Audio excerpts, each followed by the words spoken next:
Checking out an ultra rare Ferrari 612 Scaglietti.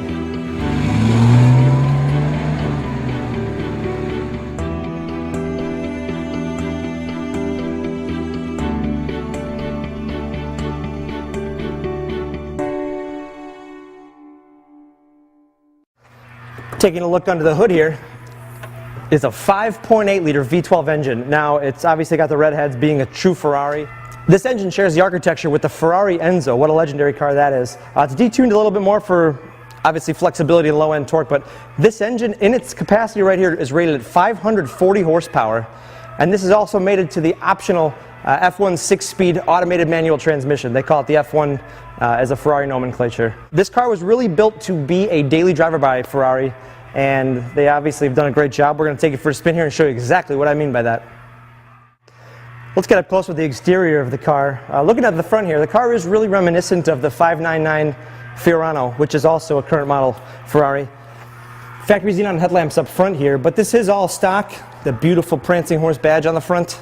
It's a longer nose, but this is just black. It's actually Nero in Italian, but it's just a flat black color, which, how can you go wrong with black? On the front here, you've got the Bridgestone Potenza tires. Now in the front, they are a 255/45 R18 standard factory wheel, cross-drilled rotor in there, and the silver Ferrari caliper. But down the side, you've got the what they call the Scuderia shield here. SF standing for Scuderia Ferrari. Pininfarina, that badge there indicates the design house that designed the body. And on the other side, you've actually got a badge in the same spot as the 612 Scaglietti. Neat indentation here. This car looks different from virtually every angle, but it's got a neat profile, distinct lines, something you don't see on any other Ferrari. Across the lower part here, these 4 speaker outlets across the bottom broadcast the noise you get from the V12. It's quad outlet exhaust along the bottom. Again, all factory stock. Optional rear park sensors here. You can see all 4 across the back there. With the factory keyless entry, you'll pop the trunk here. It's the electric release. Decent size, and you actually have a CD changer mounted back here as well. That is factory, that pairs right into the stereo on the front. Some storage under the floorboard here, but not bad, especially not for a Ferrari. Now the rear tire on the 612, you've got a 285/40 R19. And I want to emphasize as well, these are Bridgestone Potenza tires that are virtually fresh. This car's probably got better than 80 to 90% of the tire tread left, front and rear. Inside, as you'd imagine, of a car of this caliber, it's extraordinarily luxurious, very well kept, not smoked in, smells like new Italian leather. There's virtually no wear at all on here. Actually, I would say there's no wear at all on here. It's just a little bit of wrinkling, which is going to happen with the age of any leather.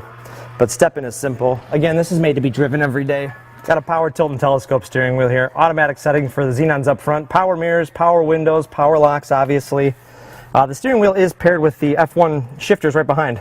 So you do have an automatic mode in this transmission, but if you choose to shift it, these obviously will facilitate that for you. A couple modes on here. You've got your sport mode for the overall dynamics of the car on here, as well as an adjustable display right there, which you can see brightly illuminated for us right now. Behind the wheel too, you have very luxurious amenities. These seats are dual power, 3-position memory over here, and heated seats as well for both the front passengers. This does have an optional factory navigation system here. You can actually see the readout right there. It does have a CD drive right behind the face there, and this is a Bose sound system in this car. So even though you've got an amazing soundtrack up front, you've also got amazing soundtrack for your music as well. Below that, dual zone climate control. I did not expect to see that in a Ferrari. And even back of that, you're going to find the override for the F1 transmission here. F1A, meaning F1 with an automatic mode. Just go ahead and start it. Obviously, the car being in manual mode, you can shift it with the paddles. Otherwise, you can put it in drive mode. The car will shift for itself, much in the same manner that an automatic transmission would. But look at the layout of this dashboard. And you got this brushed aluminum style trim, stitched dashboard, proper 612 Scaglietti badging, and a rather generous glove box. Here's something I can do that I can't do in any other Ferrari. Sit in the back seat. You can see this power's right back to exactly where it was once I dropped myself in here. But the back of these seats actually cut out to allow for knee room, so it's not that bad. You've got a little armrest. I'm not going to say it's spectacular, but you really could put 4 adults in here if you needed to go somewhere.